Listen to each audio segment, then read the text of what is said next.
வெளியே வந்த விஜய் ஆண்டனியோட மனைவி. இசையமைப்பாளர் விஜய் ஆண்டனி எப்போ பேசினாலும் தன்னோட வெற்றிக்கு தன்னுடைய மனைவி ஃபாத்திமா தான் காரணம்னு சொல்லுவாரு. மேடையில பேசும்போது மட்டும் இல்ல, பத்திரிகை பேட்டிகள்லயும் ஃபாத்திமாவோட புகழ் பாட தவற மாட்டாரு விஜய் ஆண்டனி. அந்த அளவுக்கு விஜய் ஆண்டனியோட வெற்றிக்கு முக்கிய காரணமா இருக்கிறவங்க அவரோட மனைவி தான். இன்றைய திருமதி விஜய் ஆண்டனியான ஃபாத்திமா சில வருடங்களுக்கு முன்னாடி சின்ன திரையில பிரபல தொகுப்பாளினியா இருந்தாங்க. அவங்களோட பெயர் ஃபாத்திமா ஹனிட்யூ. தனியார் டிவி ஒன்னுல நட்சத்திர தொகுப்பாளினியா இருந்த ஃபாத்திமா ஹனிட்யூ இசையமைப்பாளர் விஜய் ஆண்டனிய பேட்டி எடுக்க போனப்போ 2 பேருக்கும் காதல் மலர்ந்து பின்னாடி திருமணம் செஞ்சுட்டாங்க.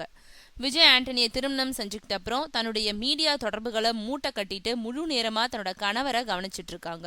அதே நேரம் விஜய் ஆண்டனி சம்பந்தப்பட்ட எந்த ஒரு பட விழாக்களுக்கும் வரமாட்டாங்க. ஏறக்குறைய பல வருடங்களா கடைபிடித்த இந்த வழக்கத்துக்கு மாறா பிச்சைக்காரன் படத்தோட பத்திரிகையாளர் காட்சிக்கு தன்னோட கணவரோட வந்தாங்க.